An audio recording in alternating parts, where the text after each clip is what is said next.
Los Angeles, California. October 12, 1957. Villa Capri Restaurant, 8:30 p.m. A Saturday night.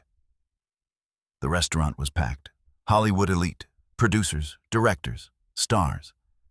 And at table 7, sitting with Dean Martin and Sammy Davis Jr., was Frank Sinatra. In the kitchen, a 19-year-old waiter named Michael Romano was about to make the worst mistake of his life. He was carrying a tray. 3 glasses of red wine. Expensive. 1947 Chateau Margaux. $200 a bottle. The floor was slick. Someone had spilled water near table 7. Michael didn't see it. His foot hit the wet spot. He slipped. The tray flew, and a full glass of red wine splashed across Frank Sinatra's white tuxedo jacket. The restaurant went silent. Every head turned. The owner started rushing over, face red with panic. Frank Sinatra looked down at his ruined jacket, then up at Michael. And what Frank did in the next 30 seconds didn't just save Michael's job. It changed the entire course of his life. This is the story about the night a $200 bottle of wine turned into a $1 million lesson. October 1957. Michael Romano was 19 years old. First-generation Italian-American, born in Los Angeles, East Side. Poor neighborhood. His father, Giuseppe, worked in construction. His mother, Maria, cleaned houses. 6 kids in the family. Michael was the oldest. He'd graduated high school the year before. Barely. Not because he wasn't smart, because he was working. 2 jobs. Gas station during the day, Villa Capri at night. Every penny went home to his parents, to help pay rent, to feed his siblings, to keep the lights on. Michael had dreams, big ones.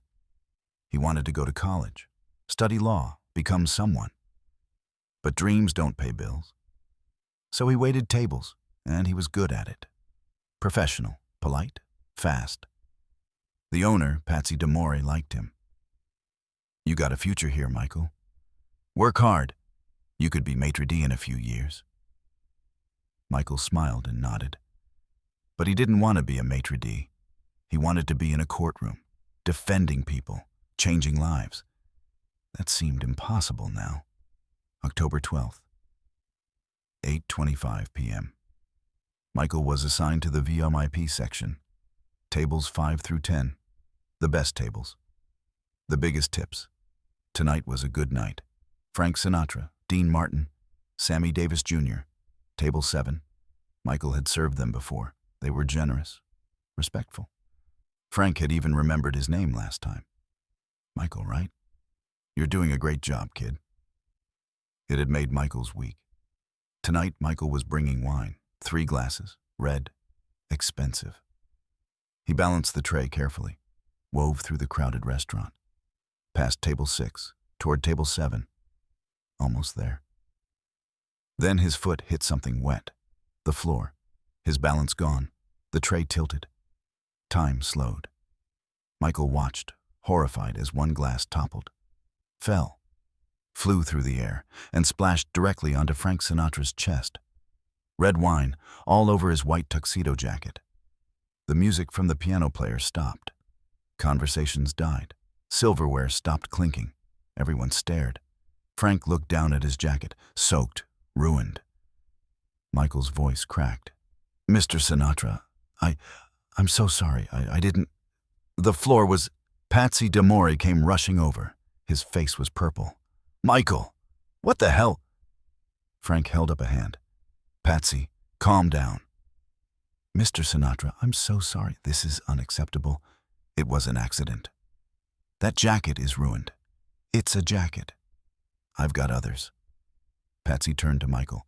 "You in the back, now. You're fired." Michael's world stopped. "Mr. DeMore, please. Now." Frank stood up. "Patsy, hold on." "Mr. Sinatra, I can't have this kind of..."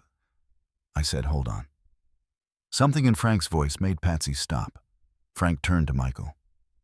"Kid, what's your name again?" Michael Romano." "Michael, did you do this on purpose?" "No, sir. The floor was wet. I slipped. I'm so sorry. So, it was an accident? Yes, sir. Frank looked at Patsy. Accidents happen. The floor was wet. That's not Michael's fault. That's the busboy's fault. Or whoever spilled water and didn't clean it. Patsy stammered. Mr. Sinatra, with respect. How long has Michael worked here? About 6 months. Has he ever done anything like this before? Well, no. Is he a good waiter? Patsy hesitated. Yes, he's one of our best. Then why are you firing him for one accident? The restaurant was still silent, everyone listening. Patsy looked around. I just thought, you thought I'd be angry. I'm not. It's wine. It's a jacket. It's replaceable. But Michael's job? That's his livelihood. That matters. Frank turned to Michael. You okay, kid? Michael's eyes were wet. Yes, sir. Thank you, sir. Don't thank me. Just be more careful next time. And tell whoever's supposed to clean these floors to do their job. Yes, sir. Frank turned back to Patsy. Michael keeps his job, and I'll take the dry cleaning bill for this jacket out of my tip. Fair? Patsy nodded quickly. Of course, Mr. Sinatra. Of course, Michael. Get back to work. Michael stood there, stunned. Frank sat back down. And Michael? Yes, sir? Bring me another drink. Bourbon this time. Less likely to stain. The restaurant erupted in laughter. The tension broke. Michael rushed to the bar, hands shaking. 9:30 p.m. The dinner was over. Dean and Sammy had left. Frank was still at the table, finishing his bourbon, signing autographs for a few fans. Michael approached. Mr. Sinatra, your check. Frank waved it away. Already took care of it. But sit down for a second. Sir, I'm working against... Sit. 2 minutes. Michael sat. Frank looked at him. You were scared tonight. Yes, sir. Of losing your job. Yes, sir. Why? You're young. You could get another job. Michael took a breath. Because I need this one. The pay is good. The tips are good. I send most of it home to my family. My father's a construction worker. My mom cleans houses. 6 kids. I'm the oldest. They need me. Frank nodded slowly. What do you want to do? Long term? Michael looked down. It doesn't matter. It matters. Tell me. I want to go to college, study law, become a lawyer. Why aren't you? Because I can't afford it. Tuition at USC is $600 a year, plus books, plus living expenses. I'd need at least $1,000. I'm saving. But by the time I save that much, I'll be 25, maybe 30. Frank sipped his bourbon. You're smart? I got good grades in high school, when I had time to study. You work hard? Every day? You got character? Michael looked up. I try to, sir. Frank set down his glass. Here's what's going to happen. You're going to college, next semester, USC. Michael blinked. Sir? I'm going to pay for it. Tuition, books, a small stipend for living expenses. For 4 years, all of it. Michael's mouth opened. No sound came out. Why would you do that? Because tonight, you could have blamed someone else. Could have said the busboy didn't clean the floor. Could have made excuses. But you didn't. You owned it. You apologized. That's character. And character is rare. Mr. Sinatra, I can't accept... Yeah, you can, and you will. But there are conditions. Anything. You stay in school, you keep your grades up, you graduate. And when you become a lawyer, you promise me something. What? You help people who can't afford lawyers. Poor people, immigrants, people like your parents. People who need someone in their corner. You do that, and we're even. Michael's eyes filled with tears. I promise, I swear to you, Frank held up his hand. I believe you, kid. Now go home. You've had a long night. My assistant will call you Monday with the details. Michael stood up. Thank you, Mr. Sinatra. Thank you so much. Don't thank me. Just make me proud. Monday morning, October 14th. Michael's phone rang. It was Frank's assistant. Mr. Romano, this is Dorothy, Mr. Sinatra's assistant. He asked me to arrange your enrollment at USC. Can you come to our office this afternoon? Michael thought it was a dream, but it wasn't. That afternoon, he went to Frank's office on Sunset Boulevard. Dorothy had paperwork, enrollment forms, a check for $3,000. This covers your first 2 years, tuition, books, and $50 a month for expenses.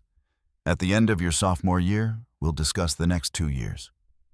Michael stared at the check. This is real, very real. Mr. Sinatra doesn't make empty promises. Can I thank him? He's not here. He's recording in New York. But he said to tell you, study hard, make it count. Michael enrolled at USC that week. He kept his job at Villa Capri, part-time, nights and weekends. But now he had time to study, to focus, to chase his dream, 1957 to 1961. Michael excelled at USC. He studied law, political science, history. His professors loved him, hardworking, focused, passionate about justice. Every semester, Dorothy called. Your tuition check is ready, and Mr. Sinatra wants to know how your grades are. Dean's list, Michael would say. He'll be pleased. In 4 years, Michael saw Frank only twice. Once at Villa Capri. Frank was having dinner. Michael approached. Mr. Sinatra, I just wanted to update you. I'm in my 3rd year, top 10% of my class. Frank smiled. Good. Keep it up. That was it. 2 minutes. But it meant everything. The second time was graduation day, May 1961. Michael walked across the stage, received his diploma, and in the audience, in the back row, wearing sunglasses and a hat, was Frank Sinatra. He didn't announce himself, didn't make a scene, just watched. And when Michael's name was called, Frank stood up, alone, and clapped. After the ceremony, Frank was gone, but he'd left a note with Dorothy. Congratulations, Michael. You did it. Now go change the world. FS. 1961 to 1977. Michael Romano became a lawyer. Not a corporate lawyer, not a big firm. He opened a small practice, East Los Angeles. His clients were immigrants, working-class families, people who couldn't afford expensive lawyers. He charged what they could pay, sometimes nothing. He won cases, deportation defenses, workers' rights, housing discrimination. He became known in the community. Michael Romano. He'll fight for you. In 1965, Michael got married. To Rosa, a teacher. They had 3 kids. In 1970, he argued a case before the California Supreme Court and won. In 1975, he was offered a judgeship. He turned it down. I'm more useful here, with the people who need me. Every year, on October 12th, Michael sent Frank a letter, updating him, thanking him. Frank never replied, but Michael kept writing, 20 years after the wine incident. October 12th, 1977. Michael was 39 years old, successful lawyer, respected in his community. That night, he got a call. Mr. Romano? This is Dorothy, Mr. Sinatra's assistant.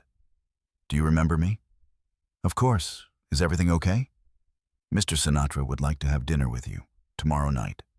Villa Capri, 8 p.m. Can you make it? Michael's heart raced. Yes, absolutely. October 13th, 1977. Michael arrived at Villa Capri at 7:55 p.m.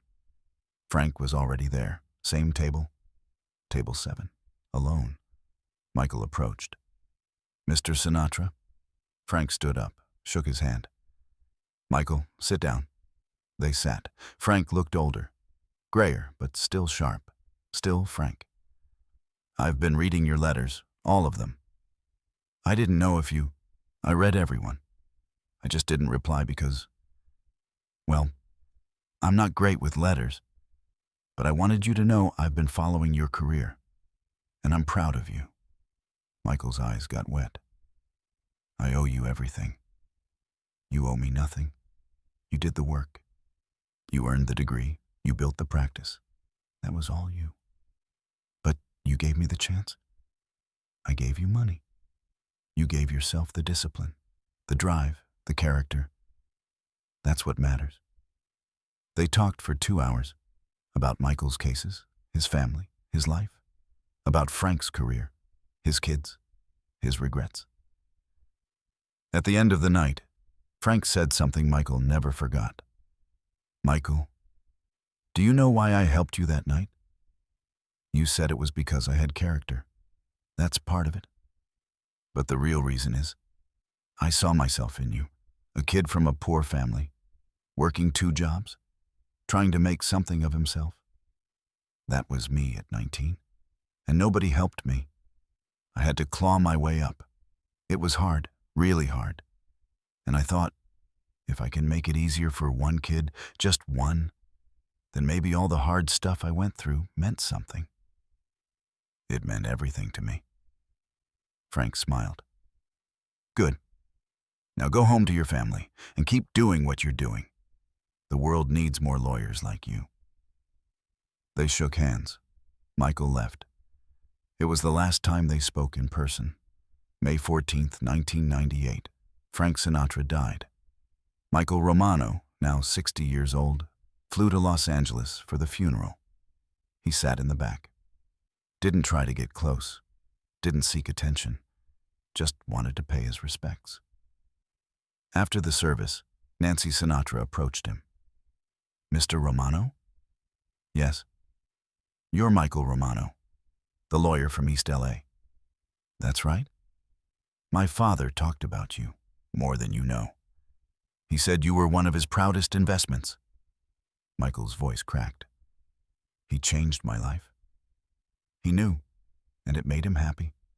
He kept all your letters. They're in his study, every single one. Nancy handed him an envelope. He wanted you to have this. Michael opened it. It was a letter, dated 1 month before Frank died. Michael, I'm writing this because I might not get another chance. I'm old, I'm tired, and I want you to know something. That night at Villa Capri, when you spilled wine on me, I almost laughed. Because it reminded me that accidents happen. Life happens. And how we respond to those accidents defines who we are. You responded with humility, with responsibility, with grace. That's why I helped you, not because I'm a saint. I'm not. I've done plenty of things I'm not proud of. But I helped you because I saw something in you that's rare. Potential coupled with character. And watching you become the man you've become has been one of the great joys of my life. Keep fighting for people who can't fight for themselves. Keep being the kind of lawyer who remembers where he came from. And if you ever doubt yourself, remember, you've already changed more lives than you know. Thank you for making me proud. Your friend, Frank. Michael stood there, crying. Nancy put her hand on his shoulder. He meant every word. 12 years after Frank died. Michael Romano was 72 years old, still practicing law, still fighting for the underdog. A journalist was writing a book about Frank Sinatra's hidden acts of kindness. Mr. Romano, can you tell me what happened the night you spilled wine on Frank Sinatra? Michael smiled. I destroyed a $3,000 tuxedo and got my life back in return. How so? Michael told the story. All of it. The accident, the intervention, the college fund, the career, the letters. Did he ever ask you to pay him back? Never. Not once. Why do you think he did it? Michael thought about it, because Frank understood something most people don't. That one moment of generosity can echo through decades. He gave me 4 years of college. I've given 40 years to people who needed legal help. And some of the people I've helped have gone on to help others. It's a ripple. And it all started with Frank refusing to let me get fired over an accident. Do you think he knew it would turn out this way? I don't think he cared about the outcome. He cared about the opportunity. He gave me a chance. What I did with it was up to me. What would you say to him now if you could? Michael's eyes filled with tears. I'd say thank you. Not just for the money, but for seeing something in me I didn't see in myself. For believing in a 19-year-old waiter who spilled wine on his jacket. For changing my life with one decision. A waiter spilled wine on Frank Sinatra. Frank's response changed his life forever. Not because Frank was rich, not because Frank was famous, but because Frank chose kindness over anger, opportunity over punishment, hope over humiliation. One moment, one decision, one glass of spilled wine. That became 4 years of college. That became 40 years of legal advocacy. That became hundreds of lives changed. That's not charity. That's investment. In people, in potential, in the belief that one act of generosity can ripple through time. When Michael Romano retired in 2015 at age 77, he'd helped over 3,000 clients, most of them poor, most of them immigrants, most of them people the system had forgotten. At his retirement party, someone asked, "What's your greatest achievement?" Michael thought about it. That Frank Sinatra trusted me with his kindness, and I didn't waste it. Do you still think about that night? Michael smiled. Every single day. Because it taught me the most important lesson I've ever learned. What's that? That how you treat people in their worst moments defines who you are. Frank could have been angry. Could have let me get fired. Could have made it about him. But he didn't. He made it about me, about my future, about my potential. That's power. Real power, not money, not fame. The power to lift someone up when they're falling. A waiter spilled wine on Frank Sinatra. Frank's response changed his life forever. And in changing one life, Frank changed hundreds more. That's not a story about wine. That's a story about legacy.